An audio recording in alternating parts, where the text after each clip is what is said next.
श्रीलंका में बारिश ने सारा मजा खराब कर दिया। पाकिस्तान और न्यूजीलैंड की गेम नहीं हो सकी। दोनों टीमों को एक एक पॉइंट मिल गया। Pakistan cricket team, Salman Ali Agha, Mike Hesson, आप लोग आग के साथ क्यों खेल रहे हैं? आग को छोड़ें। आप लोग हम सबकी फीलिंग्स के साथ क्यों खेल रहे हैं?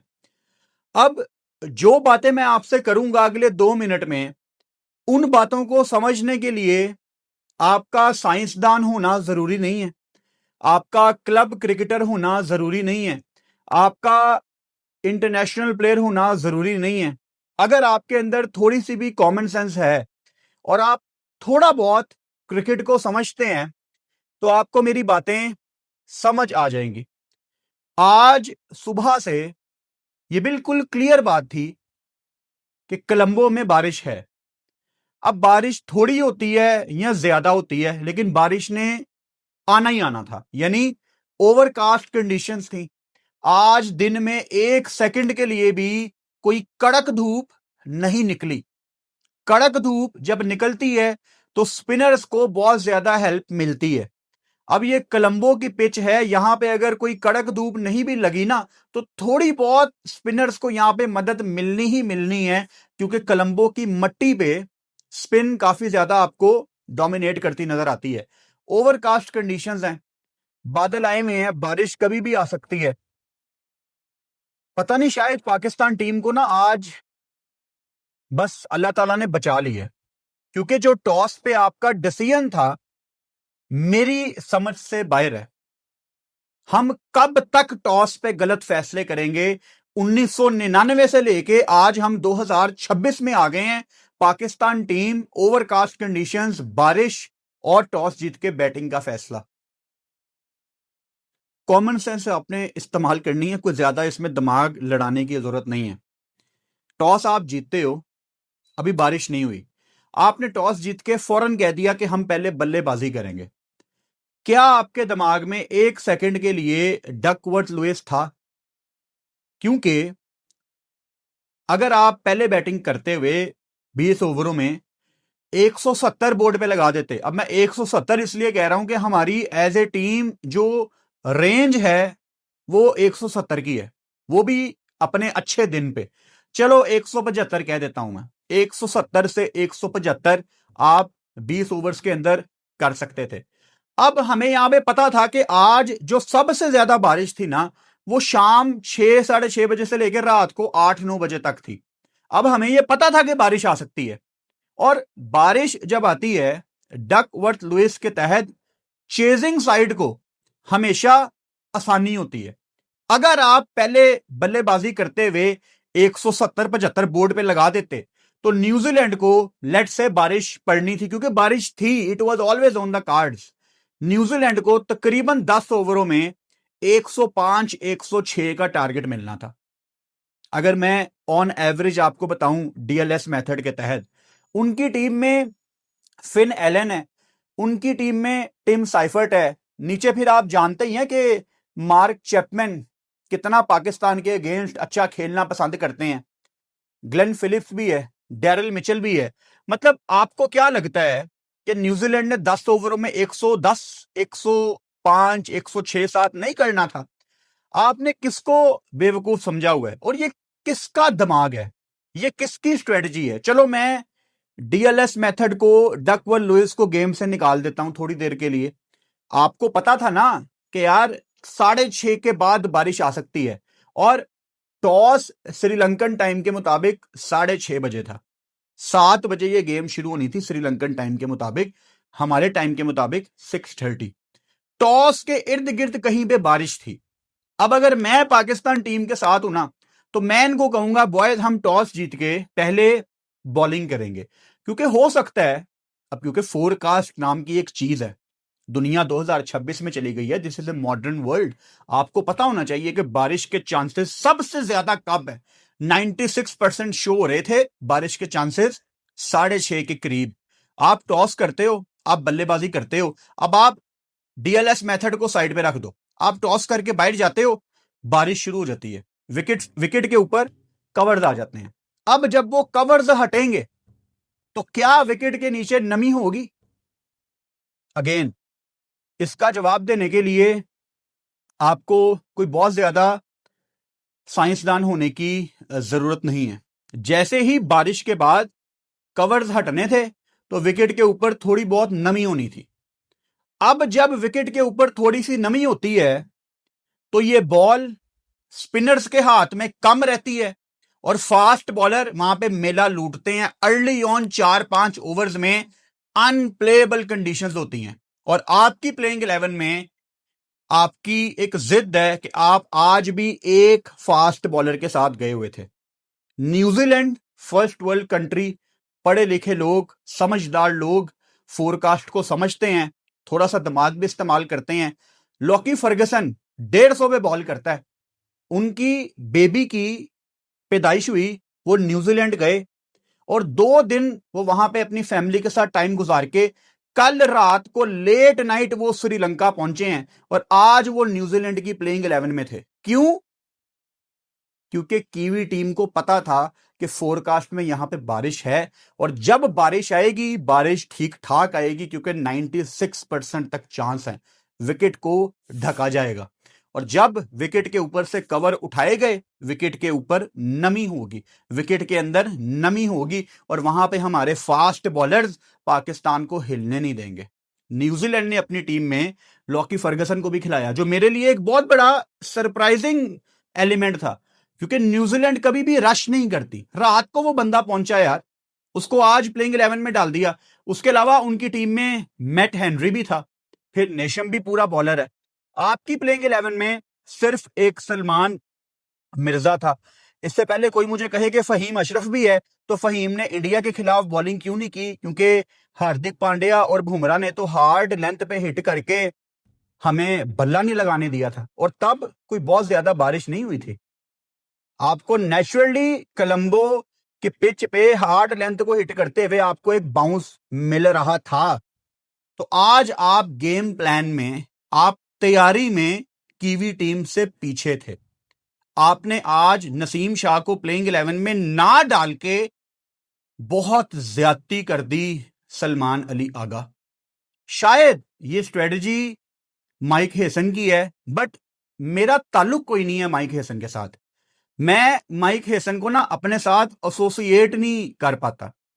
कल को माइक हेसन पाकिस्तान की कोचिंग छोड़ देगा, हमें कोई फर्क नहीं पड़ता कि वो कहां जा रहा है, वो क्या कर रहा है। लेकिन आगा जी, आप हमारे कप्तान हैं, आप जवाब दें।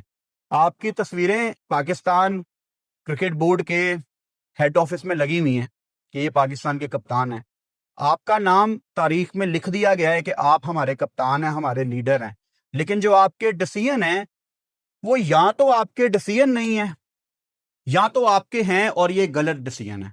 I don't know, collectively Pakistan की प्लेइंग 11 जिस तरह आप लोग बना रहे हैं और जो टॉस पे आप लोग फैसले कर रहे हैं वो मेरी समझ से बाहर हैं। अब ये जितनी भी बातें मैंने आपको कही हैं, विकेट के ऊपर नमी है, डकवर्थ लुइस आ सकता था, न्यूजीलैंड के फास्ट बॉलर्स वहां पे बड़ा एंजॉय करते अगर उनकी बॉलिंग आ जाती, बारिश रुक जाती, ये सारी लॉजिकल बातें हैं, ये कोई मेरा ओपिनियन नहीं है। और आप लोग क्रिकेट में you guys are well qualified.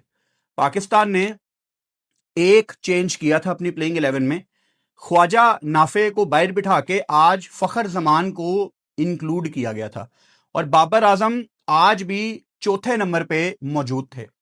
Mike Hesson ने कल प्रेस कॉन्फ्रेंस की थी कोलंबो में। कल पाकिस्तान टीम की प्रैक्टिस थी, लेकिन प्रैक्टिस के लिए पाकिस्तान टीम नहीं आई क्योंकि बारिश बहुत ज्यादा तेज थी। तो माइक हेसन प्रेस कॉन्फ्रेंस करने आ गए। तो माइक हेसन से बाबर आजम के बारे में सवाल हुआ तो माइक हेसन ने क्लियरली एडमिट किया कि बाबर आजम को उस दिन भेजने की सिचुएशन ही नहीं थी और बाबर आजम को खुद भी ये पता है कि पावर प्ले के अंदर उनका 100 से कम स्ट्राइक रेट है। हमें आए दिन ब्रॉडकास्टर टीवी पे दिखाता है कि T20 वर्ल्ड कप की हिस्ट्री में सबसे ज्यादा कम स्ट्राइक रेट बाबर आजम का है विद मिनिमम 500 रन। जब ये सब कुछ हमें पता है तो हम फिर भी बाबर को चौथे नंबर पे खिला के अपनी जगह क्यों ब्लॉक कर रहे हैं? और अगर हम जबरदस्ती उसको खिला भी रहे हैं तो बाबर आजम खुद क्यों नहीं कहता कि यार मैं अपने आप के साथ ज्यादती कर रहा हूं? और अगर बाबर आजम तक ये आवाज इस टाइम जा रही है तो मैं बाबर को ये पैगाम देना चाहता हूं, बाबर आप अपने साथ ज्यादती कर रहे हो।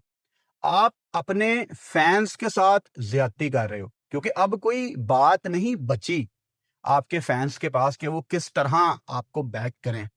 फिर पाकिस्तान ने आज फखर जमान को प्लेइंग 11 में डाला। ख्वाजा नाफे का क्या कसूर था? एक गेम के बाद आप उसको बाहर कर रहे हैं।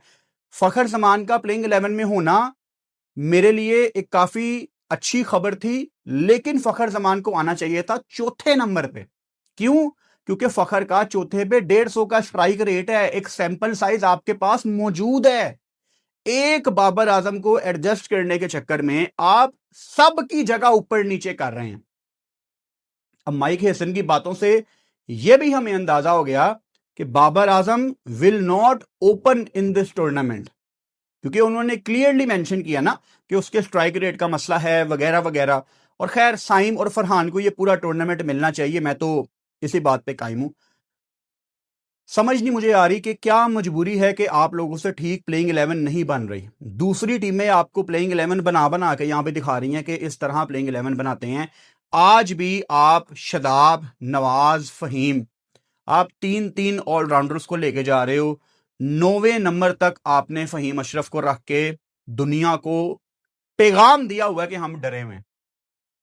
दुनिया बेवकूफ नहीं है, दुनिया को भी नजर आता है, क्योंकि दुनिया ये करती है ना एट टाइम्स। जब कोई टीम 9वें नंबर तक ऑलराउंडर रखती है तो वो एक डरी हुई टीम है। इसका मतलब ये है आगा, बाबर, फखर, उस्मान, शदाब, नवाज, मैनेजमेंट को या इन सब को एक दूसरे पे यकीन ही नहीं है। क्योंकि अगर तो आपको एक दूसरे के ऊपर यकीन हो ना, तो यकीन करो 5 बैटर्स बहुत हैं, 5 बैटर्स एक ऑलराउंडर। मुझे समझ नहीं आती ये जो हम अक्सर बात करते हैं ना कि आज इसको बॉलिंग नहीं दी, आज उसको बॉलिंग नहीं दी, ये कैसे पॉसिबल होगा कि सब बॉलिंग करेंगे? देखो, अबरार को इन्होंने आज नहीं डाला और वो पाकिस्तान का इस टाइम व्हाइट बॉल का नंबर 1 बॉलर है। इंडिया के खिलाफ उसकी गेम बुरी गई थी, लेकिन हमने कहीं ये नहीं कहा कि आप उसको टूर्नामेंट में अब ना कहीं पे डालें। आज चढ़ते सूरज को सलाम, लोग उस्मान तारिक का नाम ले रहे हैं, यही करते हैं लोग। अब देखो, समझो मेरी बात, 4 ओवर हो गए अबरार के, 4 ओवर हो गए उस्मान तारिक के, 4 हो गए मिर्जा के, और 4 हो गए नसीम स्लैश जो भी आपने दूसरा फास्ट बॉलर खिलाना है, शहीन जो भी है। आपके 16 ओवर ये हो गए। ये वो 16 ओवर हैं जो हर मैच में होने ही होने हैं, और मोस्ट ऑफ द टाइम ये होंगे। एक आधे दिन किसी को कुट पड़ जाती है, कोई रिप्लेस हो जाता है, लेकिन 16 ओवर तो यही लोग करेंगे ना। 10 में से 9 मैचों में यही लोग 16 ओवर करेंगे, राइट? अच्छा, फिर आगा के 4 ओवर, साइम के 4 ओवर, नवाज के 4 ओवर, शादाब के 4 ओवर, फहीम के 4 ओवर। यार एक अलहदा T20 मैच खेल सकते हैं ये 3-4 ऑलराउंडर मिलके। इतने एक्स्ट्रा ऑप्शंस हैं आपके पास। ये सलमान अली आगा जो प्रेजेंटेशन में आगे बताते हैं ना, we have a luxury of too many allrounders, ये लग्जरी नहीं है आगा जी, ये कंफ्यूजन है।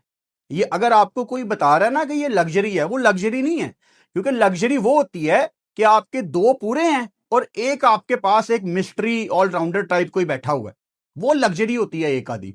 आपके पास तो ऑप्शन ही इतनी ज्यादा है कि आपको पता ही नहीं होता कि आज मैंने किसको बॉलिंग करवानी है किसको नहीं।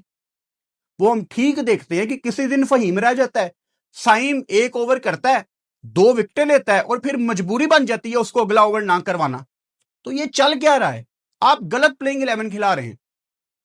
हर मैच में मुझे लगता है कि अब ये समझ गए हैं, अब ये समझ गए हैं, लेकिन शायद मैं गलत हूं।